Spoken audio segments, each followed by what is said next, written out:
Adegan dimulai dengan Rosa mempertanyakan orang di depannya yang bertanya, apakah dia benar-benar mencintainya. Setelah jeda singkat orang itu bertanya, mengapa dia bahkan membahas hal itu, yang mana Rosa mengulangi pertanyaannya, menuntut untuk tahu apakah dia mencintainya atau tidak. Dia berteriak, suaranya bergetar dengan putus asa. Dia menyatakan bahwa dia perlu tahu, karena dia tidak menjawab. Dia memohon agar dia menjawab, berulang kali bertanya, apakah dia mencintainya. Saat penglihatannya mulai kabur, dia bertanya-tanya siapa orang di depannya itu. Ketika Rosa tiba-tiba terbangun dari mimpinya, dia mendapati dirinya berpakaian cukup terbuka, menatap kosong ke langit-langit sebuah kamar hotel mewah. Dia bergumam bingung bertanya-tanya, apa mimpi aneh itu? Tetapi sebelum dia bisa mengumpulkan pikirannya, dia membeku dalam keterkejutan saat melihat seseorang tidur tepat di sampingnya. Pria di sampingnya tiba-tiba terbangun. Terkejut mengatakan bahwa dia telah menakutinya dan mempertanyakan ada apa dengannya. Di sofa dekatnya seorang wanita muda menguap dan bertanya apa yang sedang terjadi. Rosa yang benar-benar terkejut menuntut untuk tahu siapa mereka dan bagaimana mereka bisa masuk ke kamarnya. Pria di sampingnya terlihat bingung, bertanya apakah dia bercanda karena mereka telah berpesta bersama malam sebelumnya di atap hotel. Dia mengingatkannya bahwa dia telah mengatakan kepada mereka bahwa tidak apa-apa untuk datang dan bersantai bersamanya. Mengatakan bahwa beberapa orang lainnya masih tergeletak di luar. Rosa mengusap dahinya dan bertanya apakah itu benar-benar terjadi, menyadari bahwa dia pasti sudah terlalu mabuk sehingga dia tidak ingat apa-apa. Pria itu menghela napas, mengomentari bahwa dia lebih dingin daripada rumor. Gadis di sampingnya bertanya, apakah Rosa setidaknya ingat namanya? Setelah jeda singkat, Rosa mengangguk. Memanggilnya Kathy membuat pria itu tertawa yang menyatakan bahwa tebakan Rosa bahkan tidak mendekati. Hanya untuk gadis itu mengoreksinya dengan kesal, mengatakan namanya adalah Geneva. Kemudian di pantai, suara tawa memenuhi udara saat orang-orang bermain dan menyemprot di air. Rosa yang duduk di bawah payung menatap ponselnya dengan kosong. Sementara Geneva terbaring di sampingnya, mengingatkannya bahwa dia telah menyebutkan bahwa dia hanya di sini untuk liburan selama masa cutinya dan akan kembali dalam 1 atau 2 bulan. Gadis lain bergabung menggoda bahwa Rosa harus memanfaatkan fasilitas hotel. Sementara itu terutama minyak rambut salah satu anak laki-laki yang berjalan melewati, mengejek bahwa tidak ada minyak rambut yang bisa memperbaiki rambutnya, yang seperti jerami, hanya untuk mengganggunya. Gadis itu menatapnya marah memanggil dia seorang brengsek botak dan memerintahkan dia untuk pergi berenang atau melakukan sesuatu yang lain. Sementara itu, Rosa melirik ponselnya yang berdering dan melihat ID penelepon Ko Ye-eon. Dia ragu sejenak, kemudian menjawab. Suara Jin terdengar, mengatakan bahwa sudah sebulan dan menanyakan apakah ini sikap yang pantas dia terima. Dia mengatakan bahwa dia telah melihat Instagramnya di mana dia mengklaim sibuk, namun dia tampak berlari ke sana, kemari. Dia dengan sarkastis mengomentari betapa sempurnanya dia sebagai seorang putri. Rosa cemberut dan bertanya mengapa dia menelepon. Jan mengabaikan rasa kesalnya dan bertanya kapan dia akan kembali ke Korea. Rosa menjawab bahwa dia mungkin akan kembali tepat sebelum semester dimulai. Sambil bertanya apa alasan dia menelepon, dia memberitahunya bahwa banyak yang terjadi dan ada sesuatu yang menyenangkan di rumah. Ketika dia bertanya apa maksudnya, dia tertawa canggung, mengatakan bahwa sulit untuk menjelaskan dan jika dia ingin tahu, dia harus kembali ke Korea untuk melihat sendiri. Jawaban samar itu membuatnya bingung. Geneva yang mendengarkan berkomentar dengan menggoda bahwa suara di telepon terdengar seperti suara pria. Bertanya, apakah dia adalah ayah Rosa? Rosa dengan tenang menjawab bahwa dia tidak memiliki ayah. Geneva kemudian bertanya, apakah dia adalah pacar Koreanya? Tetapi Rosa membantahnya dengan mengatakan bahwa dia hanya teman kuliah. Yang meneleponnya tiba-tiba dan berbicara omong kosong. Setelah menutup telepon, dia mulai bertanya-tanya, apakah sesuatu mungkin telah terjadi pada ibunya. Dia membuka browsernya dan mencari Hotel Flora. Flora adalah jaringan hotel mewah global, dengan lebih dari 30 lokasi di seluruh dunia yang baru-baru ini membuka cabang baru di Miami, yang menampilkan bar atap restoran fine dining, dan kasino eksklusif VIP. Lee Rosa Putri, berusia 22 tahun dari Ketua Lee Suryan, telah mempromosikan hotel tersebut melalui media sosialnya untuk meningkatkan penjualannya. Rosa menghela napas menyadari bahwa tidak ada skandal atau apapun. Dia menjatuhkan ponselnya ke kursi pantai dan menatap langit biru, berpikir bahwa mungkin memang ada sesuatu yang menarik terjadi di Korea. Meskipun hanya seorang mahasiswa, dia tahu perhatian sudah tertuju padanya sebagai salah satu pewaris yang cocok untuk bisnis keluarganya. Ketika dia akhirnya tiba di Korea, sopirnya menyambutnya di bandara, mengatakan bahwa dia kembali lebih awal dari biasanya. Karena biasanya dia tinggal di luar negeri selama 2 bulan penuh, Rosa hanya mengatakan bahwa dia merasa sedikit lelah dan ingin kembali. Dia menambahkan bahwa dengan tahun baru Imlek yang mendekat, Dia pikir dia akan mengejutkan ibunya juga. Kemudian setelah sejenak, menjelang tahun baru, dia berpikir untuk mengejutkan ibunya juga. Lalu setelah sejenak, dia bertanya bagaimana kabar ibunya menjelaskan bahwa dia tidak memberitahunya bahwa dia akan datang, sehingga kejutan itu akan menjadi nyata. Kata-katanya membuat sopir sedikit terkejut. Sopir itu tersenyum kaku dan menjawab bahwa Nyonya dalam keadaan baik. Nada canggungnya tidak luput dari perhatian Rose, dan dia bertanya-tanya mengapa dia terdengar seperti itu. Meskipun begitu, dia mengabaikannya. Berpikir itu bukan urusannya lagi. Saat mobil tiba di kediaman megah itu, eksteriornya yang glamor dan berkilau bersinar di bawah sinar matahari. Rumah itu terlihat tenang dan sempurna tanpa bayangan yang mengintai di balik dindingnya, yang cerah atau begitu yang terlihat. Keluar dari mobil, Rosa meregangkan tubuh dan menghela napas, mengatakan bahwa dia kelelahan. Dia memanggil pelayan, memintanya untuk membawa bagasinya ke kamarnya. Ketika tidak ada yang menjawab, dia mengira pelayan itu mungkin pergi berbelanja dan memutuskan untuk meninggalkan tasnya di dekat tangga untuk dibawa nanti. Tetapi saat dia berbalik untuk masuk, dia tersandung pada sepasang sepatu pria. Di dekat pintu masuk sepatu itu tidak dikenalnya, dan hatinya tiba-tiba terjatuh perasaan tidak nyaman menyelimuti dirinya. Saat dia bertanya-tanya sepatu siapa itu, bergerak perlahan menaiki tangga, dia bisa mendengar suara samar yang berasal dari kamar tidur ibunya. Bergerak perlahan menaiki tangga, dia bisa mendengar suara samar yang berasal dari kamar tidur ibunya. Tangannya bergetar sedikit saat dia mendekati pintu. Dia berhenti di depannya, berbisik pada dirinya sendiri, hanya untuk memberi peringatan apapun. Sebelum dia melihat apa yang ada di dalam mengumpulkan keberaniannya, dia mengintip. Melalui celah sempit dari pintu yang sedikit terbuka, matanya membelalak dan tubuhnya membeku. Seorang pria berada di tempat tidur mencium ibunya dengan penuh gairah. Pemandangan itu menghantamnya seperti petir. Untuk sesaat dia tidak bisa bernapas, tidak bisa berpikir. Dia berdiri diam. Pikirannya menolak untuk memproses apa yang dia lihat dari semua yang telah dia lalui. Tidak ada yang lebih mengejutkan baginya daripada melihat ibunya bersenang-senang dengan seorang asing. Ibunya tiba-tiba menoleh terkejut saat melihat Rosa berdiri di sana. Dia gagap bertanya, bagaimana Rosa bisa pulang begitu cepat pria itu. Setengah telanjang menatap Rosa dalam keheningan. Terkejut ekspresinya, bingung, jantung Rosa berdebar. Sakit saat dia menatap mereka berdua, pikirannya dipenuhi dengan ketidakpercayaan pada saat itu. Permukaan kaca halus dari hidupnya, yang dulunya sempurna di usia 22 tahun, mulai retak. Setelah itu Rosa bertanya, apakah dia perlu berbicara dengan pria itu? Di luar yang mana? Ibunya dengan tenang mengiyakan Rosa, mempertanyakan mengapa ibunya tiba-tiba berperilaku seperti ini. Sampai sekarang, ibunya selalu menjaga setiap pria yang ditemuinya jauh dari pandangan Rosa. Ibunya menghela napas pelan, mengatakan bahwa pria-pria itu sebenarnya tidak pernah benar-benar berkencan. Ia hanya memanfaatkan mereka untuk kenyamanannya sendiri. Lagi pula dia adalah Lee Suryon, ketua grup Flora. Tetapi kali ini dia mengatakan, Yanwu berbeda dari yang lainnya. Rosa mengangkat alis mendengar kata berbeda, bertanya sarkastis. Apakah itu karena dia memiliki beberapa tato di punggungnya? Mata ibunya sedikit melebar. Terkejut bahwa Rosa sudah melihatnya, dia tertawa canggung. Mengatakan bahwa anak-anak zaman sekarang semua bertato. Rosa menjawab tajam, bahwa mungkin anak-anak memang begitu, tetapi mempertanyakan, mengapa ibunya berkencan dengan seseorang seperti itu, terutama yang memiliki selera desain yang konyol. Dia bertanya apakah ibunya bahkan tahu apa yang dia lakukan untuk mencari nafkah atau berapa usianya. Ibunya menjawab hampir santai bahwa dia berusia 24. Rosa terdiam, tidak percaya dia sendiri. Baru berusia 22, hatinya terjatuh saat dia mempertanyakan, apakah ibunya benar-benar seputus asa ini? Sebelum dia bisa berkata lebih banyak, Suryon memanggilnya, mengatakan bahwa ibunya telah hidup hampir 20 tahun tanpa pasangan dan pasti merasa kesepian. Rosa berpikir dalam hati bahwa ibunya bahkan belum genap 50. Sulit untuk percaya ini terjadi. Suryon melanjutkan untuk mengatakan bahwa dia adalah orang yang telah mengisi kekosongan dalam hidup ibunya.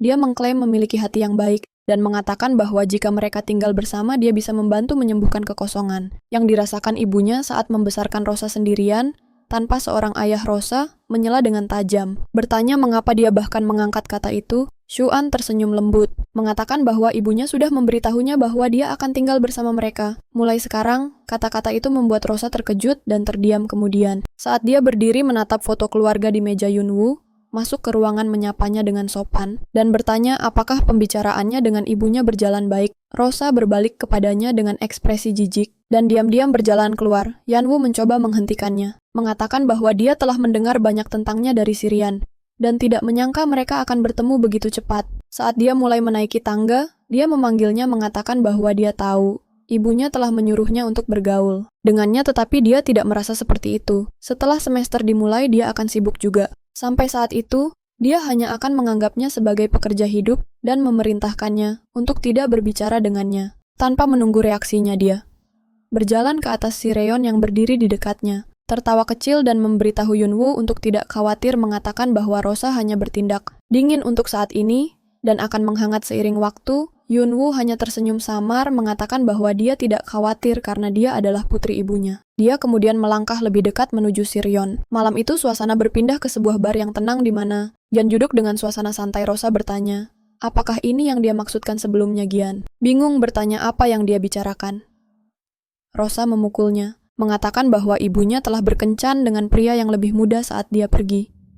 Gian hampir tersedak minumannya, bertanya apakah yang dia maksud adalah ketua Lee.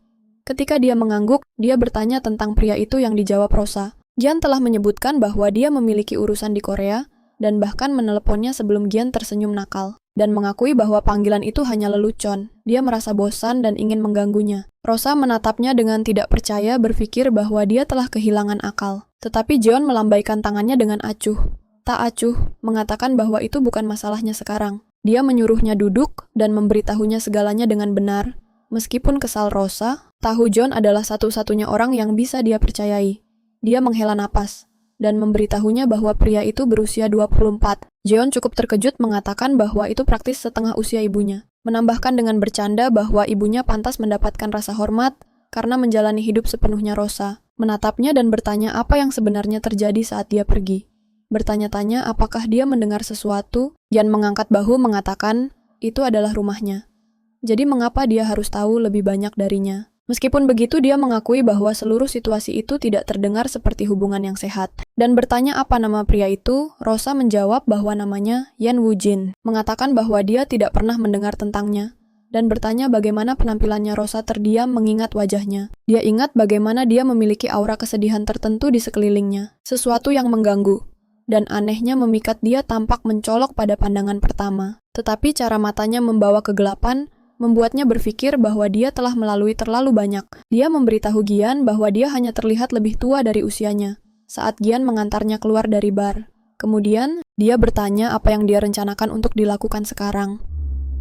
Rosa menjawab pelan bahwa dia belum tahu. Saat mereka berjalan melewati sebuah lorong terdekat, mereka mendengar seorang pria berbicara. Satu bertanya, apakah ada pria yang tersedia saat ini menjelaskan bahwa sekelompok eksekutif Jepang baru saja tiba. Resepsionis bertanya apakah mereka ingin perempuan atau laki-laki, dan jawabannya adalah bahwa mereka mencari pria tampan. Salah satu dari mereka kemudian bertanya, di mana Yanwoo berada? Resepsionis ragu sebelum menjawab. Tetapi pelanggan itu mengutuk, mengatakan bahwa Yanwoo telah keluar. Dia menambahkan bahwa Yanwoo akan sangat cocok untuk pekerjaan itu. Resepsionis itu dengan gugup mengatakan bahwa dia akan memanggil siapapun yang bisa datang dengan cepat. Pria itu bertanya apakah benar bahwa Yang Woo telah pergi dengan seorang wanita kaya, yang dijawab oleh yang lain dengan anggukan. Mengatakan bahwa rumor itu telah beredar di antara staf Yeonwoo adalah tipe yang memiliki masalah kasih sayang yang membuat wanita-wanita tua tergila-gila. John tertawa kecil mendengar komentar itu sambil menggelengkan kepala dan tertawa kasar. Rosa yang berdiri di dekatnya mendengar semuanya, ekspresinya menjadi gelap. Auranya berubah dingin dan tajam. John yang mencoba meringankan ketegangan, bercanda bahwa mungkin mereka salah mengira Yeonwoo dengan seseorang bernama Dokogo. Tetapi usahanya untuk berhumor tidak berhasil malam itu. Rosa pulang ke rumah dan masuk ke kamarnya merasa aneh, tidak nyaman di rumahnya sendiri. Dia teringat pada Jae yang mencoba menghiburnya sebelumnya, yang memberitahunya untuk tidak berpikir terlalu banyak, dan mengatakan bahwa berpikir berlebihan bukanlah gayanya. Bagaimanapun, tetapi dia menemukan kata-katanya lebih mudah diucapkan daripada dilakukan saat itu. Suara samar terdengar di telinganya. Desahan yang datang dari arah kamar utama dia membeku, wajahnya meringis tidak percaya. Saat dia berdiri di beranda, dia mengutuk dalam hati, bertanya-tanya bagaimana sebuah rumah yang bernilai miliaran bisa memiliki dinding yang begitu tipis. Dia berpikir pahit bahwa untuk 3.000 per pyong, dia bahkan tidak memiliki hak untuk tidak mendengar suara ibunya. Dia berbalik menuju pintunya, menggumamkan bahwa seharusnya dia masuk saja, karena mereka mungkin tidak akan mendengar apa-apa dari sana. Tetapi saat dia tetap diam, tatapannya kembali beralih ke kamar utama. Kata-kata Jin sebelumnya terulang dalam pikirannya. Tipe yang membuat wanita-wanita tua tergila-gila dadanya. Terasa sesak saat rasa ingin tahunya mulai merayap masuk meskipun dia sendiri. Saat Rosa mendekati suite, dia bertanya-tanya apakah ibunya. Pernah tahu seperti apa sebenarnya pria itu sebelum membawanya masuk, dia berpikir bahwa mungkin jika ibunya melihat jenis kedekatan yang mereka bagikan, dia akan mengerti segalanya. Saat Rosa semakin dekat dengan ruangan itu, dia membeku di tempatnya lumpuh oleh suara yang datang dari dalam. Dia perlahan mundur dan berbaring di tempat tidurnya, mencoba meyakinkan dirinya bahwa dia hanya perlu tidur dan menenangkan pikirannya. Dia percaya bahwa jika dia mengabaikannya, rasanya seolah tidak ada yang terjadi karena dia bukanlah orang yang suka merasa penasaran, namun suara yang terus-menerus datang dari sisi dinding yang lain membuatnya tidak mungkin untuk beristirahat terbaring di sana. Dia bergumam pada dirinya sendiri, sambil bertanya-tanya di mana headphone-nya berada. Sementara di sisi lain, Yanwu bersama ibunya dia membisikkan dengan nada gugup bertanya-tanya apa yang terjadi jika seseorang di luar mendengar mereka menyebutkan bahwa Rosa mungkin akan bangun. Tetapi Tuan Yan menjawab dengan dingin menyuruhnya untuk tidak berhenti dan mengabaikan segala sesuatu. Yang lain mendesaknya untuk melanjutkan apa yang sedang dia lakukan. Mata Yanwu tertuju pada sebuah foto berbingkai Tuan Yan dan Rosa yang diletakkan di dekatnya. Sejenak dia terhenti. Kemudian mengangguk pelan berbisik pada dirinya sendiri bahwa dia akan melanjutkan. Setelah itu, saat sarapan disajikan sebuah sendok secara tidak sengaja jatuh di bawah meja. Ketika Rosa membungkuk untuk mengambilnya, dia membeku lagi di bawah meja. Dia melihat Yun. Wu melirik ke arahnya. Dia dengan cepat memberitahunya untuk tetap duduk dan bahwa dia akan mengambilnya sebagai gantinya. Rosa duduk tegak lagi, tidak nyaman bertanya-tanya apa yang baru saja dia lihat. Merasakan ketidaknyamanan yang aneh sudah 2 minggu sejak dia kembali ke Korea. Dan selama waktu itu dia memperhatikan betapa mudahnya Yunwoo berbaur dengan rumah tangga mereka. Dia tampak nyaman menggunakan barang-barang keluarga, seolah-olah itu miliknya sendiri. Dia ramah dengan staf, dan tentu saja dia memperlakukannya dengan cara yang sama. Suatu hari saat Rosa akan pergi jogging, Yunwoo bertanya kemana dia akan pergi menawarkan secangkir air hangat. Dia memintanya untuk membawanya, karena cuacanya dingin dan menyarankan agar dia tidak terkena flu. Rosa yang terkejut dengan nada bicaranya merasa jijik dengan kedekatan itu. Tanpa mengucapkan sepatah kata pun, dia berpaling dan berlari menuju mobilnya. Duduk di dalam, dia menggertakkan gigi dengan kesal berpikir bahwa dia sudah meminta agar dia tidak berbicara padanya. Namun dia terus bertindak dekat, seolah-olah dia adalah ayahnya, atau seseorang yang memiliki otoritas atasnya. Dia merasa tercekik dan berpikir bahwa mungkin lebih baik tinggal di hotel saja. Tetapi, saat dia membayangkannya, dia sudah bisa mendengar staf hotel bergosip mempertanyakan mengapa putri ketua berada di sana, apa yang terjadi di rumah. Dan jika ada yang salah, hanya memikirkan hal itu membuatnya semakin lelah. Rosa menghela napas, merasa mentalnya terkuras. Dia berpikir bahwa Yanwoo benar-benar terlalu banyak. Dia tidak bisa mengerti bagaimana ibunya bisa membawa seorang pria asing semalam, mengklaim bahwa dia adalah keluarga, dan membiarkannya tinggal bersama mereka. Setelah itu, saat Rosa melihat Yanwoo berjalan melewati meja dia, sedikit tersandung. Dia berpikir bahwa dia mungkin hanya orang biasa yang acak, yang pernah bekerja melayani minuman untuk hidup seseorang seusianya yang tidak memiliki tempat di sini. Sementara dia terlarut dalam pikirannya. Yanwoo tiba-tiba muncul menggunakan kain untuk membersihkan. Keterikatan Rose semakin dalam saat dia melihatnya berlutut untuk mengelap lantai. Dia merasa bahwa membersihkan adalah tepat jenis hal yang seharusnya dia lakukan. Namun ada sesuatu tentang dirinya yang membuatnya tidak nyaman. Matanya tanpa sengaja melayang ke arahnya, dan dia mendapati dirinya menatap bokongnya, dan kemudian ke posturnya tepat. Saat itu pengasuh memanggil Yunwoo dari lorong mendengar suaranya.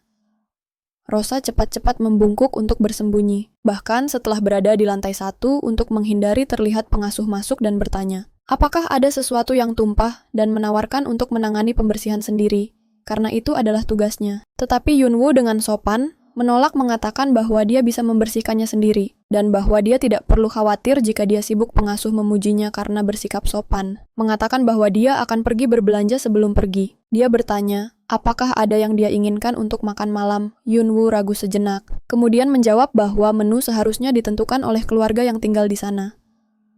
Pengasuh tersenyum, memberitahunya dengan ceria bahwa dia juga tinggal di sana, dan harus merasa bebas untuk memberikan saran, mengingatkannya bahwa dia duduk bersama mereka di meja. Kata-katanya tampaknya membuat Yunwoo terdiam sejenak saat dia mengangguk dengan senyum yang tidak pasti. Malam itu Rosa duduk di bak mandi merasa sepenuhnya kehabisan tenaga. Dia memikirkan hubungannya dengan Yo Junwon, dan bagaimana berurusan dengan mereka terus-menerus membuatnya lelah. Dia berharap bisa berhenti berpikir sama sekali, bahwa pikirannya akan menjadi hening. Setelah berendam selama beberapa saat, dia bangkit dan melangkah keluar membungkus handuk di sekelilingnya. Tetapi saat dia membuka pintu, dia membeku sekali lagi. Yeonwoo berdiri di lorong, memegang salah satu bra miliknya di tangannya. Udara di antara mereka menjadi berat. Mata Rose terkunci pada barang itu, dan kemudian padanya wajahnya memerah saat dia menyatakan bahwa itu miliknya. Yeonwoo terkejut, terbata-bata menjatuhkannya. Segera wajahnya memerah saat dia mencoba menjelaskan dengan gugup.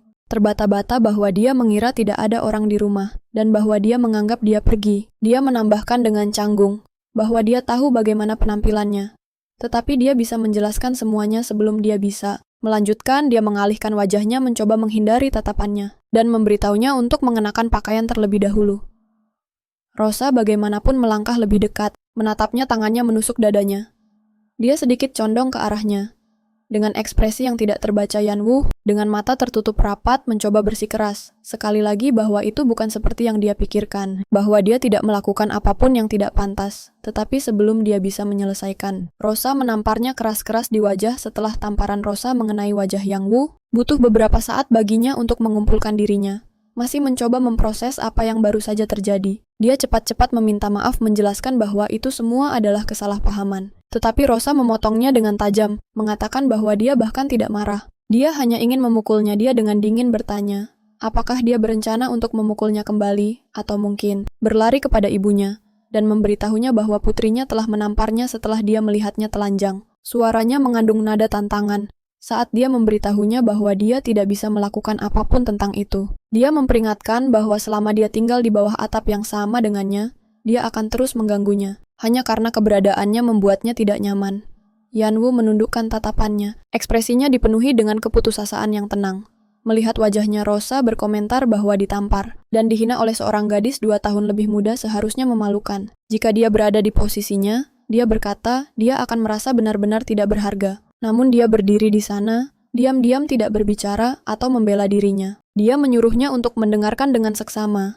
Dia tidak membutuhkan seorang ayah tiri. Dia bisa pergi sendiri atau diusir, pilihan ada padanya. Dengan itu dia berbalik untuk pergi, tetapi tiba-tiba membeku saat merasakan Yeonwoo meraih kakinya. Terkejut. Dia melihat ke bawah untuk melihatnya berlutut, tangannya menggenggam pergelangan kakinya. Memohon agar dia mendengarkan. Dia memohon padanya untuk percaya bahwa itu benar-benar kesalahpahaman. Dia menjelaskan bahwa dia telah memanggil melalui celah di pintu, tetapi tidak mendengar respon. Jadi dia mengira tidak ada orang di sana, dan melangkah masuk. Rosa mengamatinya dengan cermat. Kemarahannya beralih menjadi rasa ingin tahu. Yang aneh cara dia berlutut. Begitu mudah, tampaknya tidak lahir dari kepanikan atau keputusasaan. Itu terasa terlatih, terlalu santai, terlalu alami. Seperti seseorang yang telah berlutut berkali-kali sebelumnya.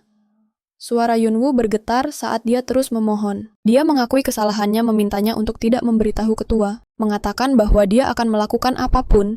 Sebagai imbalan, air mata menggenang di matanya saat tangannya bergetar. Rosa sedikit membungkuk, menggenggam wajahnya dengan tangannya, menatap langsung ke matanya yang penuh air mata. Untuk sesaat dia ragu, kemudian memerintahkannya dengan nada dingin dan tegas untuk keluar. Yeonwoo mencoba untuk mengatakan sesuatu lagi, suaranya pecah, tetapi dia memotongnya, mengulangi agar dia meninggalkan kamarnya. Dia menundukkan kepalanya dan meminta maaf sekali lagi, sebelum perlahan mundur dan melangkah keluar saat Rosa menghela napas dalam-dalam. Dia berbalik ke arah raknya dan melihat tumpukan pakaian yang jatuh.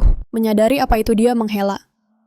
Napas itu adalah cucian yang dia ingat mungkin beberapa saat sebelumnya. Pengasuh telah meminta Yeonwoo untuk membantu, karena dia perlu menyelesaikan beberapa pekerjaan rumah. Sebelum pergi untuk hari itu, ada banyak yang harus dibawa, dan Yeonwoo dengan sukarela setuju, bertanya apa yang perlu dilakukan. Pengasuh memberinya tumpukan pakaian dan memberitahunya untuk membawa pakaian yang baru dilipat ke kamar Nyonya Muda. Dia memanggil Rosa beberapa kali, tetapi tidak ada jawaban percaya bahwa dia tidak di rumah. Dia masuk dengan tenang dan meletakkan pakaian di meja.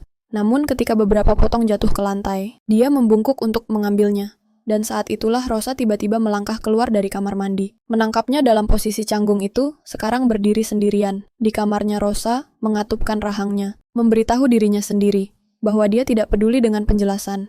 Dia sudah memberinya cukup peringatan. Dia seharusnya sudah mengerti sekarang bahwa dia tidak akan pernah bisa menjadi bagian dari keluarganya. Namun, dia mendapati dirinya memikirkan momen ketika dia jatuh berlutut dengan cepat, menangis dan memohon pengampunan.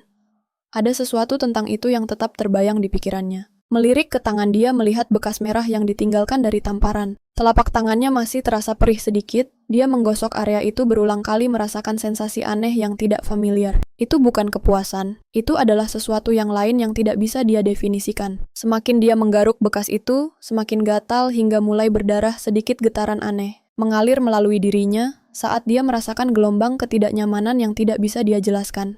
Kemudian hari itu si Reyon tiba di rumah dan memanggil mereka berdua ke ruang tamu, menanyakan apa yang mereka lakukan saat dia pergi. Tidak ada dari mereka yang menjawab, Rosa menghindari tatapannya. Sementara Yunwoo duduk diam di sampingnya ekspresinya. Tidak terbaca ketika dia meliriknya sebentar, dia melihat tidak ada memar yang terlihat di wajahnya, dan menyimpulkan bahwa dia pasti tidak memukulnya dengan keras. Sirion mempertanyakan apakah dia mengabaikannya. Rosa menjawab dengan dingin bertanya apa yang dia pikir bisa saja dia lakukan dengan pria itu. Karena mereka hanya berada di kamar mereka, kata-katanya segera memicu kemarahannya. Si Reyon membentak menuntut bagaimana dia masih bisa merujuk Yun Woo sebagai pria itu, dan bukan dengan namanya dia memarahinya karena ketidakhormatannya Yunwoo. Dengan cepat ikut campur, mencoba meredakan situasi dia. Meyakinkan Suryon bahwa semuanya baik-baik saja, dan bahwa dia tidak melakukan kesalahan apapun. Tetapi Suryon memotongnya dengan tajam, dan menyuruhnya untuk diam, setelah menarik napas. Suryon berkata bahwa mungkin gelar itu belum sepenuhnya cocok untuk Rosa, tetapi dia harus lebih memperhatikan demi kebaikannya. Dia perlu menyapa Yunwoo dengan benar, meskipun terasa tidak nyaman. Rosa tetap diam, menatap tajam Yunwoo dari sudut matanya. Dia berpikir betapa anehnya melihat wajahnya yang tenang dan halus duduk di samping ibunya seolah tidak ada yang pernah terjadi. Dia terlihat sepenuhnya tenang, tanpa jejak penghinaan. Pikiran itu membuatnya tidak nyaman. Dia bertanya-tanya bagaimana jadinya jika dia memukulnya lebih keras. Perhatian Sirion kemudian beralih ke tangannya. Dia memperhatikan goresan merah, dan bertanya apa yang terjadi, mempertanyakan apakah dia melukai dirinya sendiri. Rosa melirik telapak tangannya, dan dengan cepat menjawab bahwa itu terjadi saat dia mencuci tangan. Tetapi di dalam pikirannya, dia memikirkan kemungkinan telah meninggalkan bekas di wajah Yunwoo ketika Suryan mendesak lebih lanjut menanyakan apa yang sebenarnya dia cuci, hingga menggosok kulitnya sampai merah rosa. Dengan dingin menggerutu bahwa sesuatu yang kotor telah menempel di situ, Yunwoo yang duduk di depannya mengeras mendengar kata-katanya. Bahunya tegang saat dia menundukkan kepalanya sedikit. Sirion mengernyit tetapi memilih untuk tidak mendalami masalah itu lebih jauh. Dia hanya menyuruhnya untuk makan terlebih dahulu dan kemudian mengobatinya setelah itu. Yang dijawab Rosa dengan anggukan pelan. Makan malam dilanjutkan dalam keheningan yang canggung dengan Suryon sesekali mencoba memulai percakapan ringan. Rosa memberikan jawaban pendek yang tidak tertarik sementara Yunwoo memaksakan senyum tipis. Berusaha bertindak seolah semuanya normal. Setelah itu, Rosa bertanya-tanya, apakah dia pernah sengaja merusak sesuatu yang pernah dia inginkan? Pikiran itu membuatnya tersenyum tipis. Saat dia mengakui bahwa melakukannya terasa mendebarkan. Begitu mendebarkan sehingga dia menyesali. Bahkan bisa menggambarkan jenis kesenangan seperti itu. Saat ini Rosa mendapati dirinya di sebuah pub, dikelilingi teman-teman yang merayakan. Momen terakhir kebebasan mereka sebelum semester dimulai dia tidak merencanakan. Untuk datang dia ingin beristirahat di rumah. Tetapi ibunya menyarankan bahwa mungkin mereka bertiga bisa makan malam bersama, atau dia bisa mengundang teman untuk makan di luar. Ingin melarikan diri dari rumah Rosa, akhirnya bergabung dengan teman-temannya. Menganggap itu lebih baik daripada menjadi pengganggu di kencan makan malam ibunya. Dibandingkan dengan itu, dia berpikir pesta berisik ini adalah kedamaian itu sendiri. Tawa dan obrolan memenuhi ruangan saat orang-orang minum dan bersorak. Seseorang berteriak di atas musik, menanyakan siapa orang yang mengenakan jaket empuk merah itu karena mereka terlihat familiar, tetapi juga asing pada saat yang sama. Rosa sedikit berbalik mendengar suara lain, saat seorang anak laki-laki menunjuk ke seberang meja sambil berseru bahwa itu adalah Jin dengan senyum di wajahnya, menyenggol ringan temannya. Saat menyapanya mengatakan sudah lama sejak mereka terakhir bertemu. Dia mengomentari betapa rambut temannya tumbuh begitu banyak, sehingga dia hampir tidak mengenalinya. Yang lain tertawa dan membalas dengan menggoda mengatakan, Gian terlihat lebih tinggi dari sebelumnya. Seolah-olah dia tumbuh saat tidak ada yang melihat salah satu gadis di dekatnya bertanya di mana Gian harus duduk dan apakah mereka perlu bergeser, tetapi Gian menolak saran itu. Dengan mengatakan, ada kursi kosong tepat di sana.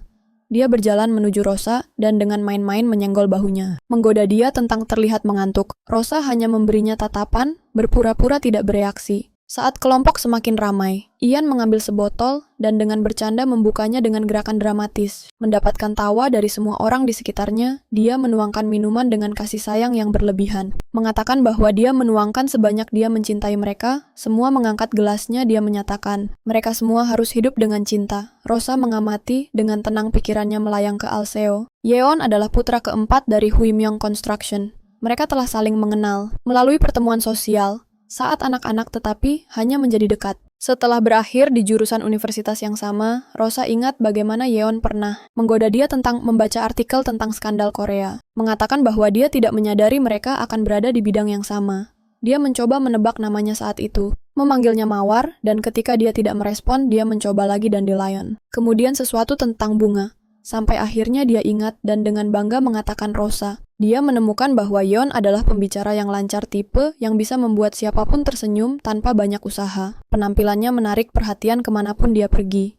Dan meskipun dia sering terlihat ceroboh, dia ternyata sangat tenang saat itu. Penting banyak di jurusan mereka adalah anak-anak. Dari keluarga berpengaruh dan karena memiliki peringkat yang sama secara alami.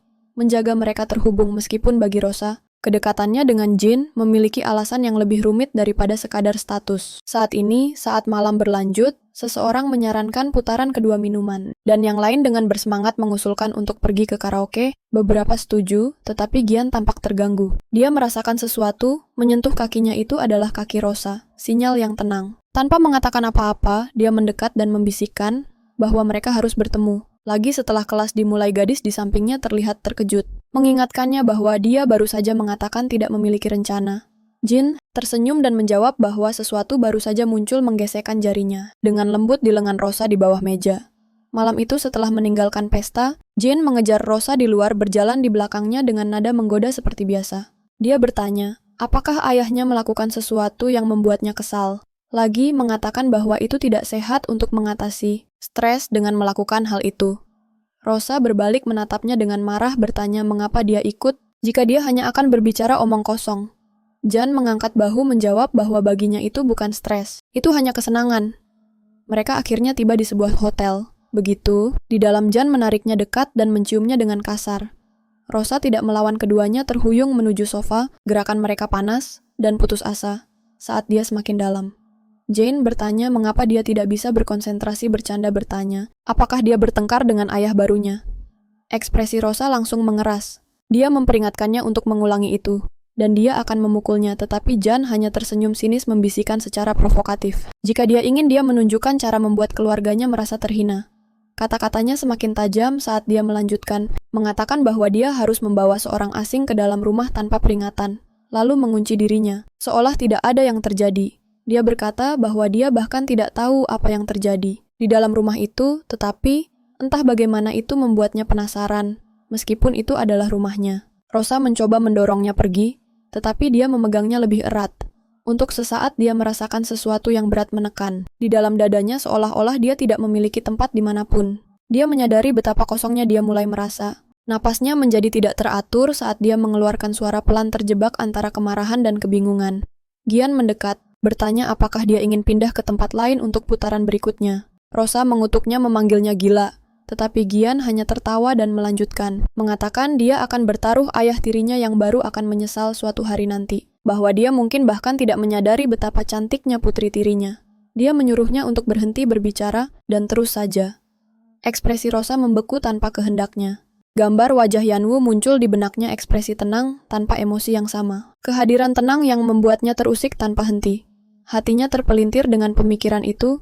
Dia bergumam pelan bahwa jika ini yang diinginkan Jin, maka tidak apa-apa. Malam itu suasana bergeser dengan tenang di dalam sebuah ruang makan pribadi. Sirian terlihat duduk di seberang Yanwu. Suasana tenang hampir seperti upacara. Sirian tersenyum samar sambil menggeser sebuah kotak kecil di atas meja. Saat Yanwu melihat ke bawah, ia melihat sebuah cincin terletak di dalamnya saat Yanwu memakainya.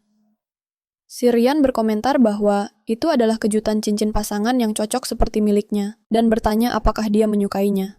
Yang Wu melihatnya sejenak, mengakui bahwa dia tidak tahu banyak tentang hal-hal seperti itu, tetapi bahkan dia bisa tahu bahwa itu indah. Dia bertanya, apakah dia benar-benar diizinkan untuk menerimanya. Sirian menegaskan bahwa tentu saja jika dia memberikannya kepadanya, dia harus menerimanya. Dia menambahkan dengan sedikit tawa bahwa mungkin dia telah salah ukuran dan bertanya apakah dia harus menukarnya. Yang Wu menjawab bahwa itu bisa dilakukan nanti, untuk saat ini, dia akan memakainya di jari telunjuknya dan berterima kasih padanya dengan permohonan maaf. Si Reon menyebutkan bahwa dia awalnya berencana untuk menukar cincin di depan Rosa. Tetapi bahkan setelah hampir sebulan tinggal bersama, Rosa masih belum bisa menerima dia. Dia bertanya-tanya kapan Rosa akhirnya akan menerima bahwa dia sekarang adalah keluarga. Dia menghela napas menyebutkan bahwa Rosa telah pergi ke sebuah pesta minum yang jarang dia hadiri. Dia mempertanyakan mengapa putrinya sangat tidak menyukainya dan berapa lama dia harus terus khawatir tentang hal yang sama. Yang Wu tersenyum lembut, memintanya untuk tidak khawatir, berjanji untuk berusaha lebih keras karena dia benar-benar ingin dekat dengan Rosa. Adegan kemudian beralih ke Rosa, di mana Gian sedang mandi. Rosa memanggilnya bertanya, apakah bar yang mereka minum minggu lalu bukan milik ayahnya? Jin menjawab bahwa secara teknis, itu milik orang lain di atas kertas, tetapi ayahnya menjalankannya secara rahasia untuk menghibur klien. Rosa mendekat mengatakan bahwa dia akan memberinya satu permintaan, bertanya kepadanya untuk mencari tahu apakah Yanwu benar-benar adalah Yanwu yang sama yang tinggal di rumah mereka. Dan jika iya, bagaimana dia bisa bekerja di sana, serta bagaimana dia bertemu dengan ibunya. Sementara itu, adegan kembali ke Sirian, yang memberitahu Yanwu bahwa dia tidak khawatir tentang dirinya, melainkan tentang Rosa.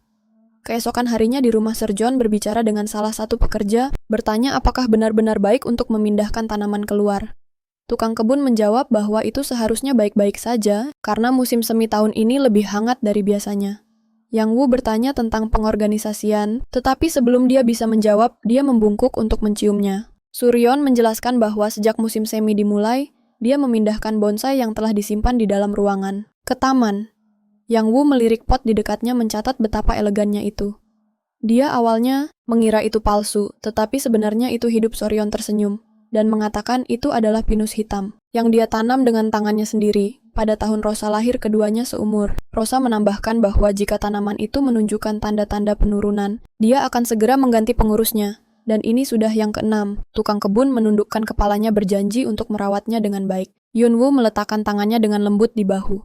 Rosa berkomentar bahwa Rosa benar-benar dicintai merasakan tangannya. Ekspresi Rosa mengencang saat dia murmurkan bahwa belakangan ini, rasanya ibunya lebih peduli pada tanaman itu daripada padanya. Sirion berkomentar bahwa setidaknya tanaman itu lebih lembut, tidak pernah menimbulkan kekhawatiran sekalipun dalam 22 tahun. Rosa tertawa pelan memberitahu ibunya untuk tidak khawatir, meyakinkannya bahwa dia selalu mempelajari ibunya juga. Telepon Rosa tiba-tiba berdering dan dia menyebutkan bahwa taksi sudah tiba dan dia akan segera berangkat. Sirian bertanya, apakah kelas dimulai hari itu? Dan menyarankan mereka pergi bersama, karena dia juga perlu pergi bekerja. Rosa setuju, dan mereka meninggalkan rumah bersama tukang kebun. Kemudian meminta diri, mengatakan bahwa dia juga harus pergi. Yang Wu memanggilnya, menanyakan apakah dia ingin bantuan untuk memindahkan pot tukang kebun. Dengan sopan menolak, mengatakan bahwa itu adalah tugasnya untuk menangani hal-hal semacam itu. Yang Wu bertanya, apakah dia mengelola seluruh kebun sendirian? Yang dijawabnya bahwa dia merawat area bangunan utama. Sementara aneks memiliki staf terpisah sendiri, karena ukurannya. Yunwu mengangguk, menawarkan untuk membantunya dengan hal-hal sederhana. Kapanpun dia punya waktu, menambahkan bahwa dia memiliki banyak waktu luang. Tukang kebun tampak sedikit bingung, tetapi menerima tawarannya Rosa, yang menyaksikan semua ini dari kejauhan. Bergumam bahwa dia melakukannya dengan sengaja untuk mendekatinya nanti di kampus. Guru menyapa para siswa mengatakan bahwa dia tahu mereka tidak menyukai proyek kelompok, tetapi studi bisnis dan kerjasama tidak terpisahkan.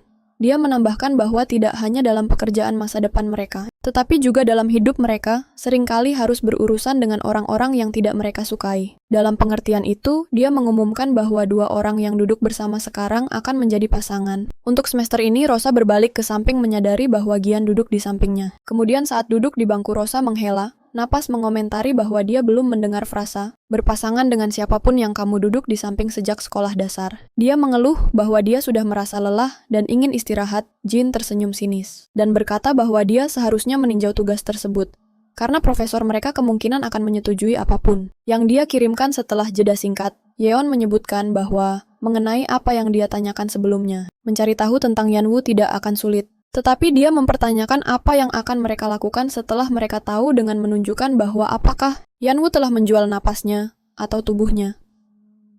Tuan Yan mungkin sudah tahu sebelum membawanya ke rumah Rosa. Mengerutkan kening menjawab bahwa tidak ada salahnya belajar, lebih banyak tentang seseorang yang tidak disukainya. Jian bersandar kembali sambil berkata bahwa jika dia benar-benar membenci Yang Wu begitu banyak, dia seharusnya pindah saja. Dia menyuruhnya untuk memberitahu ibunya bahwa dia ingin tempatnya sendiri, karena kampus terlalu jauh. Dia menambahkan dengan senyum bahwa dia hanya melihat wajah saudaranya sendiri 2 kali setahun dan merasa itu luar biasa. Menurutnya cara terbaik untuk menghadapi seseorang yang dibenci adalah menghindarinya sepenuhnya. Rosa terdiam, ekspresinya tidak terbaca. Tuan Yon sedikit mendekat, suaranya rendah saat dia mempertanyakan apakah dia benar-benar tidak menginginkan itu juga, jika dia juga tidak ingin menjauh. Memikirkan tentang Tuan Yon, dia menyebutkan bahwa ibunya berusia 48, dan jika dia benar-benar memutuskan untuk itu hamil, bukanlah hal yang mustahil. Jin setuju, tetapi Rosa bertanya, apakah dia ingin dia hanya membiarkan kedua orang itu sendiri ketika krisis? Seperti dia mendapatkan saudara yang lebih muda, bisa terjadi. Jan terdiam, mempertanyakan apakah dia tidak sedikit terlalu jauh. Berpikir, dia meragukan ibunya, merencanakan untuk memiliki anak lagi. Rosa menjawab bahwa mungkin ibunya tidak. Tetapi bagaimana dengan Yan Wu? Bagaimana jika dia berpikir untuk terlibat dalam keluarga mereka, sehingga dia bisa menetap dengan baik? Dia menyatakan bahwa seseorang sepertinya orang yang ceria dan santai, dengan hubungan yang buruk dengan ayahnya, tidak akan mengerti Jan. Berkomentar bahwa itu terdengar lebih seperti rangkaian kutukan Rosa. Menyatakan bahwa dia tidak akan pernah tahu tindakan sembrono, apa yang mungkin dilakukan seseorang yang tertekan, dan tidak stabil. Itulah sebabnya dia perlu mencari tahu kehidupan seperti apa yang telah dijalani. Yan Wujin bertanya mengapa dia tidak bisa pergi dan bertanya langsung kepada ibunya sesuatu seperti, apakah mereka kebetulan akan memiliki anak lagi, yang membuat Rosa menatapnya dengan tidak percaya. Annie tersenyum dan bertanya apakah dia bisa memeriksa. Apakah mereka juga menggunakan kondom nanti? Rosa memasuki kamar ibunya berpikir, tidak ada orang di rumah, karena ibunya telah pergi bekerja, dan dia tidak tahu di mana Yan Wu sampai tahun lalu. Dia kadang-kadang tidur di tempat tidur ibunya. Mereka biasa tertidur sambil mengobrol tentang hal-hal sepele yang terjadi hari itu. Sekarang, dia berpikir dia tidak bisa melakukan itu lagi. Tidak di tempat tidur yang dipenuhi aroma orang asing. Pikiran tentang ibunya dan pria itu melakukan hal-hal seperti itu membuatnya frustrasi. Dia berjalan ke laci dan membuka sebuah kotak. Berpikir setidaknya mereka menggunakan perlindungan. Dia mengakui pada dirinya sendiri bahwa jika dia melompat pada kesimpulan hanya karena melihat cincin pasangan itu, dia pasti merasa sedikit terganggu selama ini.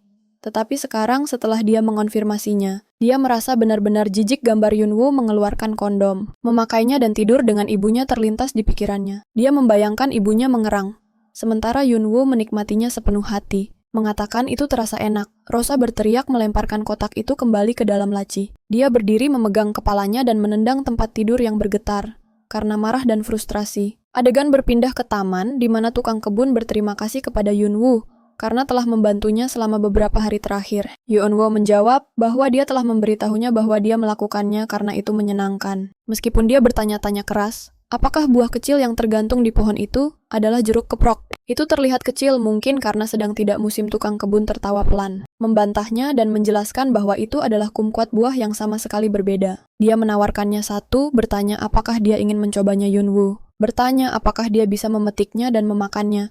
Saat dia menjulurkan tangan dan mengambil satu tukang kebun, itu menyebutkan bahwa keluarga pemilik biasanya tidak memakan buah dari taman. Yun Wu menggigitnya dan tersenyum, mengatakan itu sangat asam yang membuat tukang kebun itu memerah malu. Dia secara tidak sengaja menarik selang air terlalu keras, membasahi dia sepenuhnya. Terkejut, dia meminta maaf, mengatakan tangannya tergelincir. Dia panik, berulang kali meminta maaf dan bertanya apakah dia baik-baik saja. Yun Wu menanggapinya dengan tertawa, mengatakan itu keren dan menyegarkan, dan meyakinkannya bahwa dia akan segera mengganti pakaiannya. Memberitahunya untuk tidak khawatir. Pipi tukang kebun itu berubah merah karena malu. Saat dia melihatnya, dia teringat percakapan yang dia lakukan dengan rekan-rekannya. Sebelumnya minggu itu salah satu pekerja menyebutkan seorang tamu pria yang tinggal di rumah. Wanita itu mengatakan dia seumuran dengan Nona Rose dan meminta tukang kebun untuk menyapanya jika dia melihatnya. Tukang kebun mengira dia adalah mahasiswa yang mungkin merupakan kerabat ketua atau kenalan dari wanita muda itu. Pekerja tersebut telah memberitahunya untuk tidak terkejut dan mengungkapkan bahwa pria itu adalah kekasih ketua tukang kebun. Itu terkejut. Seorang pemuda yang sebaya dengan putri ketua pekerja lain menambahkan bahwa bahkan Rosa pun terkejut, mengatakan situasinya terasa seperti dari drama murahan. Mereka bertanya-tanya, bagaimana ketua bisa terlibat dengan seorang pria yang cukup muda untuk menjadi putranya. Salah satu dari mereka menyebutkan pernah melihatnya menggambarkannya sebagai tinggi dan tampan, mengatakan dia seharusnya menjadi selebriti daripada menjadi mainan. Yang lain berkomentar bahwa dia pasti mengejar kehidupan yang mudah menyebutnya gigolo. Orang lain ikut bersuara dengan pahit mengatakan bahwa putranya sendiri sedang di militer menggali salju untuk upah kecil. Yang lain menambahkan bahwa pria itu mungkin seumuran dengan putranya dan menyuruhnya untuk mengawasinya. Begitu dia pulang bercanda bahwa pria-pria tampan saat ini sering mengambil jalan yang salah. Tukang kebun itu telah menghentikan gosip mereka. Bertanya mengapa dari semua orang ketua memilih pria seperti itu. Yang menarik perhatian penasaran dari yang lain, salah satu dari mereka menjawab bahwa hanya ada satu alasan. Untuk itu kini berdiri di depan. Yanwu tukang kebun menyadari kebenaran dalam kata-kata mereka. Dia berpikir bahwa siapapun bisa tahu hanya dengan melihatnya ada sesuatu yang menawan dengan mudah. Tentang dirinya, sikapnya tenang, dan setiap gerakannya memancarkan kelembutan. Matanya yang halus membawa kehangatan yang bisa membuat hati siapapun bergetar tanpa dia bahkan berusaha, seolah-olah pesonanya adalah sesuatu yang tertanam dalam diri, sesuatu yang bisa membuat orang gila tanpa berniat. Dengan cara yang baik atau buruk melihat ini, Rosa berdiri di dekatnya. Saat dia merasakan perutnya berputar, rasa jijik dan marah bergejolak di dalam dirinya. Setelah beberapa hari, Rosa masuk ke dapur. Melihat Yeonwoo memanggilnya bertanya, apakah dia sudah makan dengan baik, dan menawarkan untuk mengambil piringnya dan mencuci piring sendiri. Saat dia memberitahu pengasuhnya bahwa dia bisa pulang untuk hari itu, Rosa meletakkan piring di meja secara tiba-tiba dan pergi, meninggalkan pengasuhnya terkejut bahwa dia bahkan membawa makanannya ke kamarnya. Pengasuh merasa ada yang tidak beres, karena Rosa biasanya tidak seperti itu. Yeonwoo bertanya, bagaimana biasanya Rosa, dan pengasuh ragu tidak yakin bagaimana mengatakannya. Dia akhirnya menggambarkannya sebagai seorang gadis muda yang tenang dan dewasa, yang tidak pernah marah atau mengangkat suaranya. Yeonwoo menyebutkan bahwa dia selalu terlihat marah padanya, yang membuat pengasuhnya sedikit terkejut. Dia menjelaskan bahwa mungkin itu karena mereka berdua belum dekat dan gadis muda itu bisa jadi pemalu dengan orang baru. Jadi dia meminta Yeonwoo untuk tidak menganggapnya secara pribadi. Yeonwoo mengangguk mengatakan bahwa dia tidak merasa buruk tentang itu, tetapi pemikiran itu hanya terlintas di benaknya kemudian. Si Reon tiba di rumah sambil berbicara di telepon. Dia menyebutkan bahwa kali ini acara akan diadakan di vilanya, mirip dengan yang terakhir, meskipun dia berencana untuk membuatnya lebih megah. Dia menambahkan bahwa anggota majelis Yoon telah setuju untuk mendukungnya, menyerahkan tasnya kepada Yeonwoo. Dia mengganti pakaiannya, sambil melanjutkan percakapan, memanggil presiden SEO dan menginstruksikannya untuk menyiapkan barang dagangan. Dia menambahkan bahwa jika dia berencana untuk hadir, dia harus memberitahunya sebelumnya. Mengakhiri panggilan, dia menghela napas, menyatakan bahwa dia merasa lelah dan harus mandi. Yang Woo dengan penasaran, bertanya tentang apa yang dibicarakan dalam panggilan itu, yang dijawab Suryan bahwa dia berencana untuk mengundang beberapa tamu segera. Yang Woo bertanya alasannya, tetapi Suryan membalas dengan bertanya mengapa dia penasaran.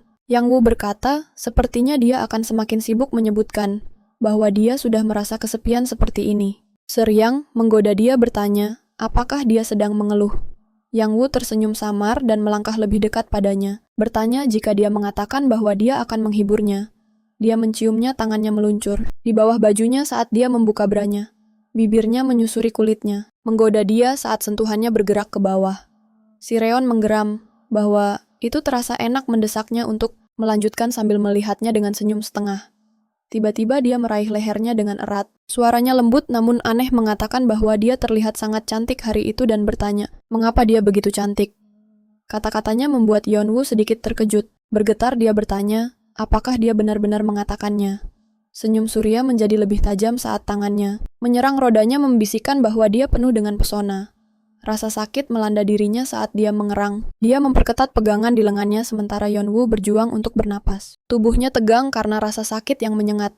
Dia melangkah mundur sambil batuk dan dia tertawa samar, memanggilnya bayi sebelum duduk di anak tangga atas. Dia bertanya bagaimana harinya, dan Yeonwoo menjawab bahwa dia hanya ada. Suryan menyebutkan bahwa sejak dia pulang larut, dia pasti sudah makan bersama Rosa. Bertanya apakah itu canggung. Yeonwoo menjelaskan bahwa mereka belum makan bersama Rosa, memilih untuk makan sendirian di luar sebagai gantinya. Adegan beralih ke sebuah toko, kemudian Rosa memberitahu ibunya bahwa mereka bisa berbelanja tanpa dirinya. Suryeon menjelaskan bahwa ada acara yang akan datang yang harus dihadirinya. Jadi mereka bisa menganggap ini sebagai belanja untuk acara tersebut. Dia menambahkan bahwa gaun itu terlihat bagus. Rosa merasa tidak nyaman dan merasa aneh berbelanja bersama ibunya dan pacar ibunya yang jauh lebih muda. Salah satu penjaga toko memuji Suri-on dengan mengatakan bahwa sosoknya luar biasa dan bahwa konsep lini pakaian baru mereka berfokus pada siluet yang elegan. Mereka berkomentar bahwa Suri-on akan terlihat seperti putri dalam pakaian itu. Suri-an melirik Yunwoo yang tersenyum dan setuju, mengatakan bahwa dia benar-benar akan terlihat seperti putri. Rosa mengatupkan rahangnya, menahan dorongan untuk memukulnya.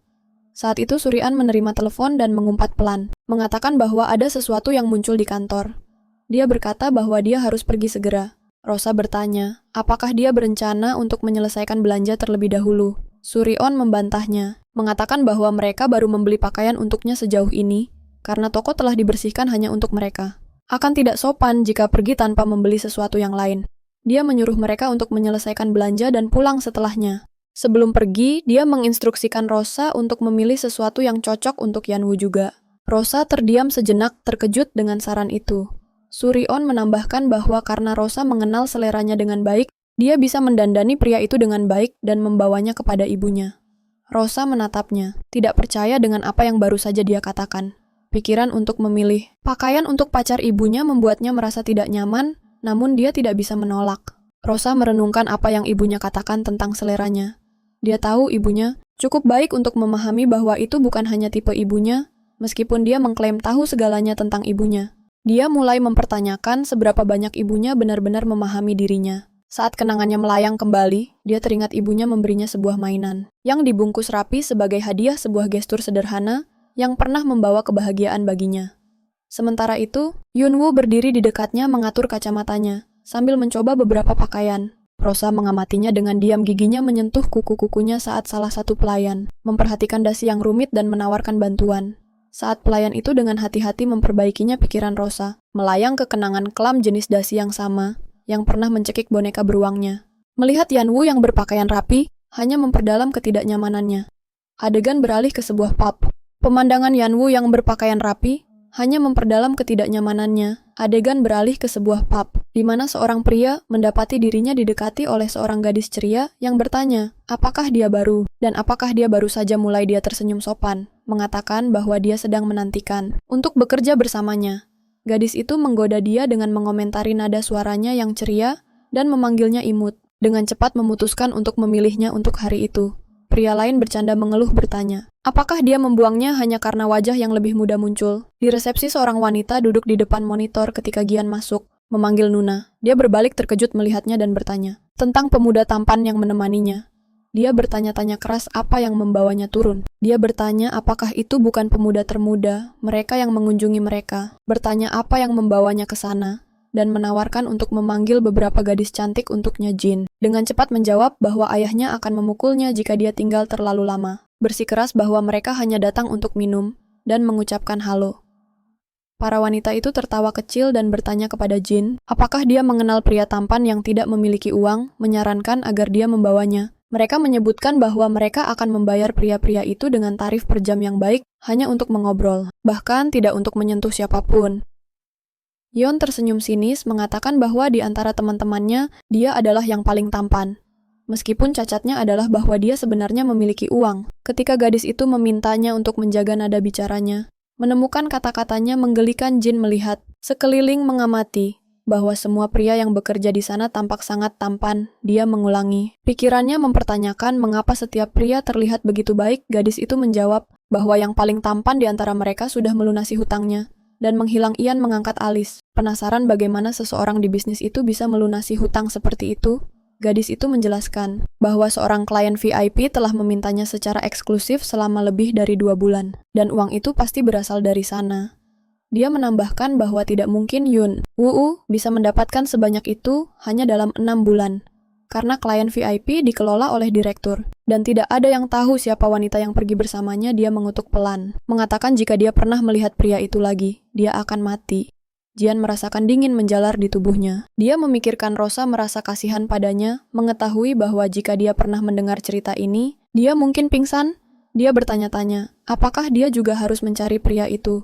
Dan mencoba membayangkan seperti apa orang itu fokus kembali ke Yanwoo. Dia tersenyum kepada petugas. Setelah dia selesai membantunya, dia membeku sejenak. Jelas terlihat bingung, lalu tergagap meminta maaf sebelum menawarkan untuk menyajikan teh untuknya. Sementara pesanannya sedang disiapkan, yang mana Yunwoo mengucapkan terima kasih dengan baik. Dia kemudian memanggil Rosa mengingatkannya bahwa sudah pukul 5. Bertanya apakah dia tidak akan pergi dan menyarankan mereka untuk mengambil sesuatu untuk dimakan sebelum masuk. Ketika dia tidak menjawab, dia mengulang dirinya. Tetapi dia dengan tegas memerintahkannya untuk tidak berbicara padanya. Yang Woo menjawab dengan lembut, mengatakan bahwa dia hanya ingin mendekatinya untuk berbagi makan bersama, dan tidak lebih. Tetapi, tiba-tiba, Rosa memanggilnya ayah yang mengejutkan semua orang di sekitarnya. Para pelayan saling melirik. Berbisik, apakah mereka mendengar dengan salah? Bertanya-tanya. Siapa yang dia panggil ayah? Menyadari apa yang dia katakan. Rosa langsung bertanya, apakah dia berniat terus-menerus mengawasinya. Dia menuntut untuk tahu apakah dia pikir dia akan berpura-pura tidak ada yang terjadi. Dia menyuruhnya untuk berhenti, mengakui bahwa dia berjuang untuk menahan dirinya John. Woo menundukkan matanya sejenak sebelum mengangkatnya lagi, memberitahunya dengan lembut bahwa dia berbicara seolah-olah dia tidak peduli. Namun dia terus memberinya kesempatan. Bibirnya melengkung menjadi senyuman tipis. Rosa menatapnya kembali dengan mata dingin tanpa emosi. Pada saat itu, pelayan kembali dengan barang-barang yang dibungkus. Tetapi Rosa tidak menunggu, dia mengambil tasnya dan berjalan keluar dalam keheningan. Pikirannya berputar saat dia mengingat pertemuannya dengan Yunwoo. Cara dia bersikap di sekitar penjaga tukang kebun. Dan bahkan ibunya, dia tidak bisa menghilangkan gambaran mainannya yang dia cintai, yang dirusak dan diambil oleh semua orang. Ingatannya melayang lebih jauh. Mengingat ketika Yunwoo bertanya padanya tentang tipe si Reon, momen itu sangat mengganggunya. Dia ingat betapa dekatnya dia saat itu. Kehangatan napasnya menyentuh kulitnya.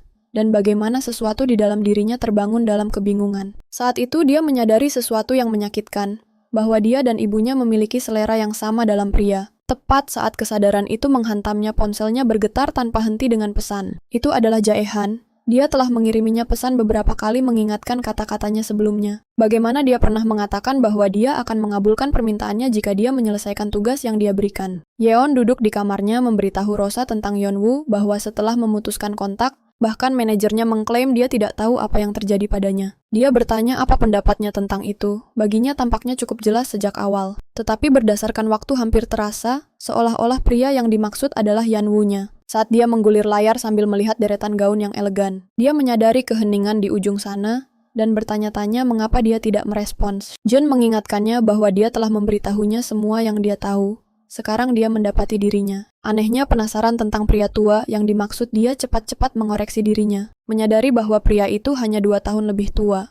Bercanda bahwa mungkin dia harus memanggilnya kakak. Sebaliknya dia menyatakan bahwa dia belum pernah melihatnya memberi perhatian sebanyak ini kepada siapapun sebelumnya. Tetapi sebelum dia bisa mengatakan apapun, lebih ada suara keras di ujung sana bingung. Xion cemberut memanggil namanya berulang kali, dan bertanya apa yang terjadi. Di sisi lain suara telepon yang pecah melawan cermin memenuhi ruangan. Rosa berdiri di sana.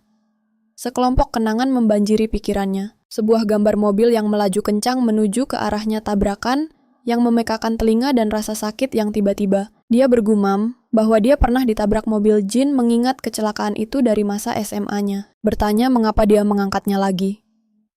Rosa berbisik bahwa inilah tepatnya. Bagaimana perasaannya sekarang? Seolah-olah dia telah ditabrak sekali lagi. Dia mengakui bahwa itu menyakitkan. Tetapi itu telah mengembalikannya ke kesadarannya setelahnya di taman, di mana tukang kebun sibuk mengumpulkan kumquat. Dia berpikir tentang bagaimana pohon-pohon itu menjadi dekorasi yang sempurna, buah-buah kecilnya yang cerah dan cantik. Namun karena ketua dan nona muda tidak pernah memakan apapun yang ditanam di taman, dia selalu harus membersihkan buah yang jatuh sebelum membusuk. Rasanya sangat disayangkan untuk membuangnya ketika mereka terlihat begitu segar dan lezat.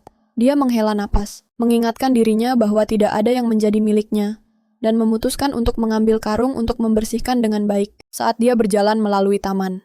Dia bertanya-tanya mengapa Yunwoo tidak muncul akhir-akhir ini. Dia biasanya datang hampir setiap hari untuk membantu dan mengobrol dengannya saat dia bekerja. Dia berpikir mungkin dia sudah keluar, meskipun dia jarang melihatnya meninggalkan rumah tanpa ketua. Dia mengira dia pasti ada di dalam dan melanjutkan menuju gubuk. Ketika dia melangkah masuk, dia membeku. Yunwoo ada di sana tertidur di sofa jantungnya. Berdebar sejenak saat dia berbisik pada dirinya sendiri.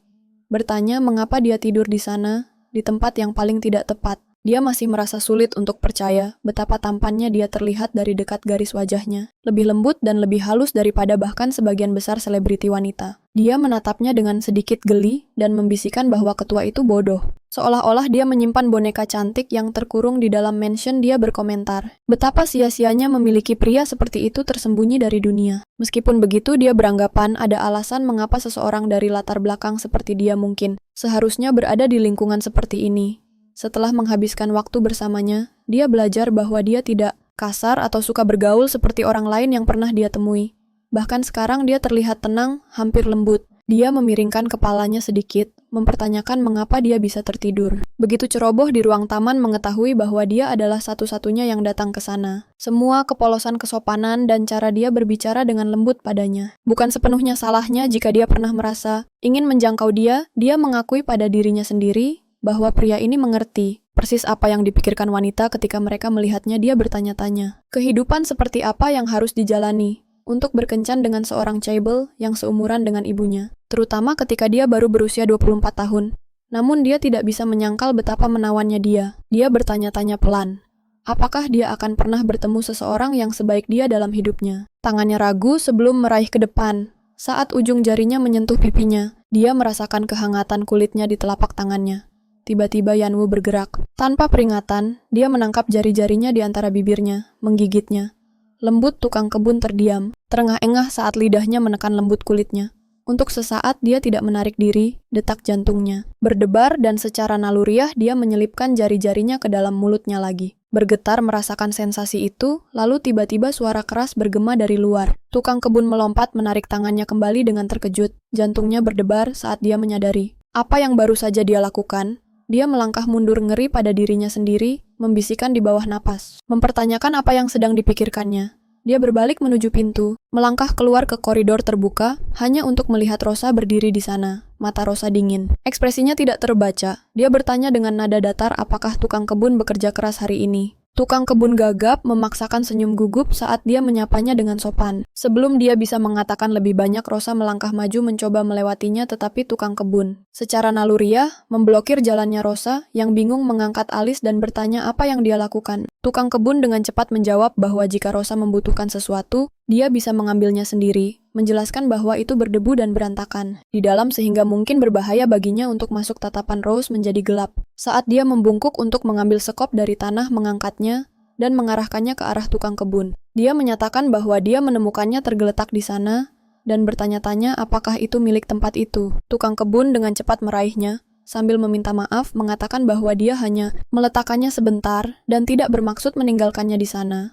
Dia menambahkan bahwa dia minta maaf jika itu mengganggu. Nada Rose semakin tajam saat dia menjawab bahwa itu memang mengganggunya. Dia berkata bahwa dia benci melihat barang-barang tergeletak sembarangan bergulir di tanah seolah-olah tidak memiliki tempat. Tukang kebun menundukkan kepalanya mengakui bahwa dia akan lebih berhati-hati lain kali, dan mulai pergi, tetapi tepat saat dia berbalik suara Rosa menghentikannya. Rosa bertanya, apakah menyenangkan mengambil gigitan rahasia ketika tidak ada yang melihat kata-kata? Itu memotong udara seperti pedang, dan tukang kebun membeku, napasnya terhenti di tenggorokannya saat tukang kebun dengan gugup bertanya, ada apa? Rosa menunjukkan buah yang dia petik, menjelaskan bahwa dia tidak pernah berniat memakannya, tetapi berpikir rasanya mungkin berbeda jika dimakan secara diam-diam. Tukang kebun yang sedikit bergetar meminta maaf, mengatakan bahwa buah-buah itu hanya terabaikan di sana. Dia menambahkan bahwa beberapa yang diambil tidak akan masalah, karena itu hanya untuk pajangan saja. Rosa menatapnya dengan tatapan dingin yang menakutkan sebelum dengan tenang mengatakan bahwa dia ada benarnya dan bisa pergi sekarang. Setelah tukang kebun cepat pergi, Rosa masuk ke area penyimpanan kecil dan menemukan Yanwu tidur nyenyak. Dia menatapnya dan bergumam bahwa kekasih ibunya tidak lebih dari seorang gigolo untuk pajangan memegang tangannya. Dia mengejek memanggilnya OPA, berbisik bagaimana dia telah menjadi begitu berantakan. Adegan kemudian beralih ke masa lalu. Rosa duduk di dalam mobil dengan mata tak bernyawa Suryon, mengeluh bahwa ini memakan waktu terlalu lama, dan putri mereka mungkin mual di mobil. Salah satu pengawal membungkuk ke depan, dan dengan hormat, memberitahu ketua bahwa mereka hampir sampai di perkebunan Suryon, meyakinkan Rosa bahwa mereka akan tiba segera dan memberitahu Rosa bahwa dia bisa menunggu dengan sabar, sementara ibunya menangani urusan. Rosa setuju dengan tenang mendapatkan pujian Surya. Karena menjadi gadis yang baik, dia menatap keluar jendela mobil, di mana seorang bocah laki-laki bermain sendirian dekat gerbang. Kembali ke masa kini, Rosa terbangun oleh suara Yan. Mereka berada di aula perguruan tinggi. Yan memanggil namanya melambai-lambaikan ponselnya dan mengeluh bahwa itu mati. Dia bertanya apa yang telah dia pikirkan begitu dalam dan mengapa dia tidak memeriksa DM-nya. Kemudian dia mendesaknya untuk memilih satu pakaian karena dia yang akan memakainya. Dia menjelaskan bahwa dia baru saja menyelesaikan turnamen solo yang intens sehari sebelumnya. Dan ini adalah pilihan terakhirnya untuknya. Rosa melemparkan sebuah buku ke arahnya sehingga membuat Gian berteriak bahwa dia telah berjanji untuk mengabulkan permintaannya. Rosa terlihat tidak terkesan dan bertanya, kapan dia pernah mengatakan bahwa dia akan memberinya sesuatu yang begitu memalukan. Pertengkaran mereka menarik perhatian guru, yang berteriak agar mereka tenang mengatakan kelas sudah selesai, dan mereka harus berhenti menimbulkan keributan. Dia menambahkan bahwa jika mereka memiliki banyak waktu luang untuk bertengkar, mereka bisa mengikutinya sebaliknya. Dia membutuhkan bantuan untuk mengorganisir perlengkapan untuk seminar besok, kemudian di dalam ruang penyimpanan. Jan mengeluh saat melihat sekeliling mempertanyakan, mengapa ada begitu banyak barang. Dia berkomentar bahwa guru telah memberitahu mereka bahwa itu hanya akan memakan waktu 10 menit. Dia bergumam bahwa jika Rosa tidak mencoba mencari sesuatu yang tidak perlu, mereka sudah bisa selesai lebih cepat. Rosa segera membantahnya, tetapi Jin bersikeras bahwa dia yang melakukan semua pekerjaan, memilih membeli, dan bahkan mendandani dia. Dia memotong dengan tajam, memberitahunya untuk berhenti menjadi begitu menyebalkan di telinganya. Tiba-tiba Rosa berkomentar bahwa jenis permintaan yang dia maksud adalah sesuatu seperti mendapatkan tiket. Untuk acara eksklusif, Jian tersenyum dan menggoda bahwa apa yang dia inginkan sebenarnya adalah agar dia mengundangnya menggunakan tubuhnya. Rosa mengeluh mengutuk bahwa kata-katanya membuatnya merasa tertekan dan menyuruhnya untuk mengambil air agar dia bisa membersihkan telinganya dengan cemberut. Jian tiba-tiba menariknya dekat, melingkarkan tangannya di sekelilingnya, dan menekan bibirnya di telinganya. Rosa terkejut bertanya apa yang dia lakukan. Gian tersenyum dan berkata bahwa dia sedang membersihkan telinganya. Kemudian dengan menggoda menjilati telinganya membuatnya bergerak gelisah. Dia terkejut mengutuk lagi saat dia sedikit menggigit telinganya. Napasnya panas di kulitnya. Dia membisikkan bahwa suaranya indah saat dia menangis. Hanya mendengarnya membuatnya kehilangan kendali. Rosa mencoba menghentikannya, mengingatkannya bahwa ini masih sekolah dan mereka tidak seharusnya melakukan sesuatu yang begitu berisiko. Tetapi Gian mengangkat kunci kecil, mengatakan bahwa profesor telah memberikannya kepada mereka agar mereka bisa mengunci saat mereka selesai. Jin menyadari bahwa dia sudah memikirkannya. Dalam momen seperti ini dia tahu ada cara sederhana yang membuatnya menyerah. Kepercayaan diri dan timing. Jin membisikkan bahwa mereka belum pernah melakukannya di tempat seperti ini sebelumnya, dan bertanya apakah dia tidak berpikir itu terdengar. Menarik, dia mengatakan bahwa melakukan hal-hal yang tidak seharusnya dilakukan membuatnya lebih menyenangkan. Bagaimanapun, sesaat kemudian Rosa mendapati dirinya di atas meja terjebak dalam irama yang dia ciptakan. Bahwa untuk seorang gadis yang memiliki segalanya dalam hidup, satu-satunya hal yang tampaknya dia kurang adalah kesenangan. Dia memujinya dengan lembut, mengatakan bahwa kulitnya terasa halus dan hangat di bawah sentuhannya. Dan dia menyukai betapa kencangnya tubuhnya saat dia memeluknya dekat. Dia bisa merasakan otot-ototnya bergetar lebih jelas daripada dengan orang lain. Rosa, yang memerah dan frustrasi, memberitahunya untuk segera melakukannya, dan berhenti berbicara terlalu banyak. Jan tertawa kecil dan menyuruhnya untuk membalas memberitahunya jika ada sesuatu tentang dirinya yang membuatnya terangsang. Rosa ragu diam-diam mengakui, ada hal-hal tentang tubuhnya yang menarik baginya. Tetapi dia tidak ingin mengatakannya dengan keras. Ketika dia tidak menjawab, Yeon menggoda lagi, mengatakan bahwa dia sudah telanjang di hadapannya. Begitu banyak kali, mencoba menyembunyikan rasa malunya.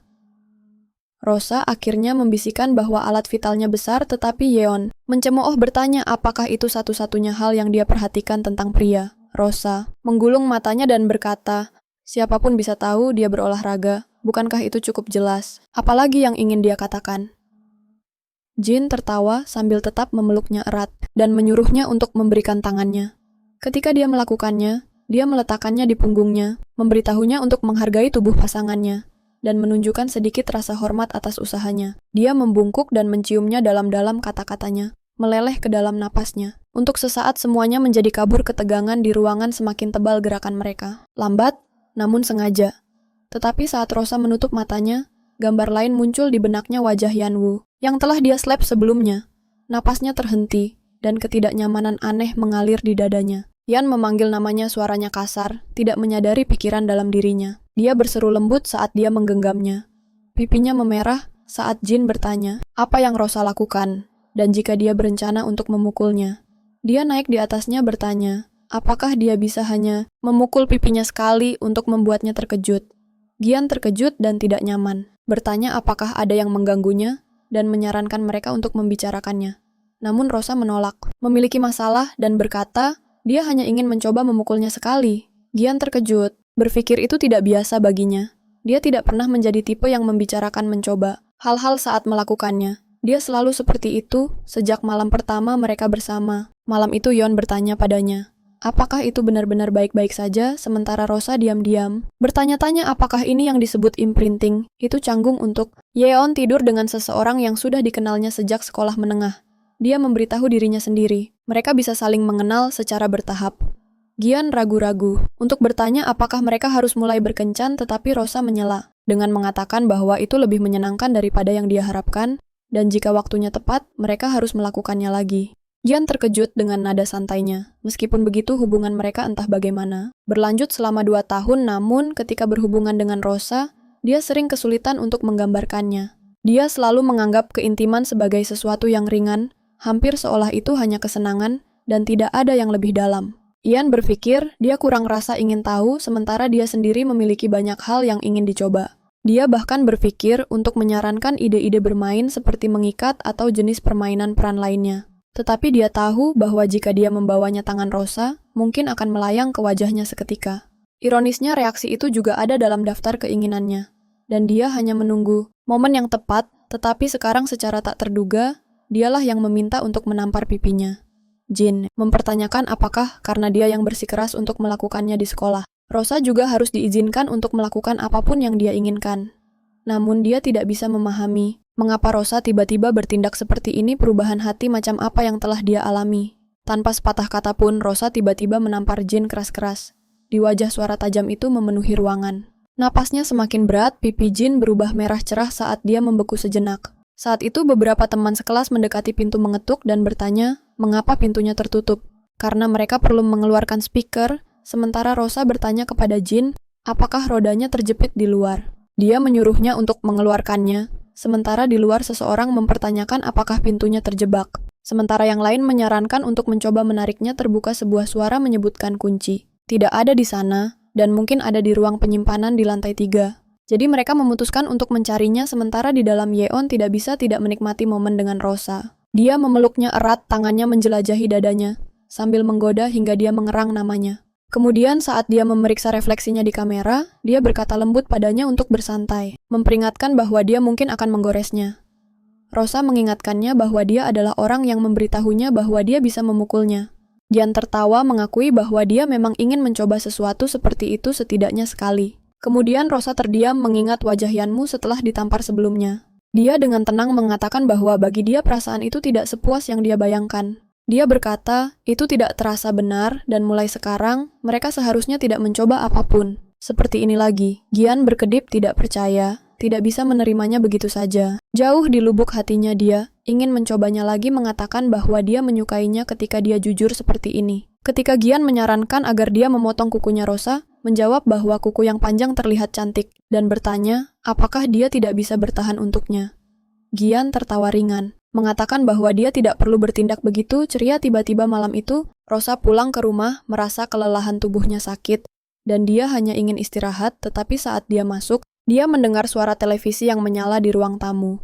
Dia menghela napas pelan, dan melihat Yeonwoo duduk nyaman di sofa menonton film. Cara dia duduk di sana membuatnya berpikir bahwa dia menganggap tempat itu sebagai rumahnya sendiri, bersantai seperti raja di ruang tamunya. Ketika dia berjalan lebih dekat, dia melihat sesuatu yang mengejutkan Yun. Matanya merah dan air mata mengalir di pipinya. Dia menangis saat menonton film Rosa, tidak bisa mempercayai apa yang dilihatnya. Seseorang menangis karena cerita romansa yang begitu dapat diprediksi dan klise. Dia berdiri diam sejenak sebelum Yunwoo menyadari keberadaannya terkejut. Dia dengan cepat menghapus wajahnya dan bertanya kapan dia masuk dan apakah dia baru kembali dari sekolah Rosa. Menyilangkan tangannya dan bertanya mengapa dia menangis. Yang Woo menjadi gugup, bersikeras bahwa dia sebenarnya tidak tahu. Dia mengatakan bahwa dia baru saja menonton, dan entah bagaimana berakhir menangis tanpa menyadarinya. Suaranya bergetar sedikit saat dia mencoba untuk tertawa, lalu mencoba mengalihkan topik. Dia bertanya, apakah dia sudah makan dan menawarkan untuk membuat sesuatu untuknya. Untuk sesaat ada keheningan di antara mereka, Yanwu memberinya anggukan kecil dan mengatakan bahwa dia akan pergi ke kamarnya dan dia bisa memanggilnya jika membutuhkan sesuatu. Dia mulai berjalan melewati dirinya, tetapi Rosa tiba-tiba menghentikannya. Suaranya rendah saat dia mengatakan bahwa dia belum makan Yanwu, membeku di tengah langkah jelas terkejut oleh kata-katanya.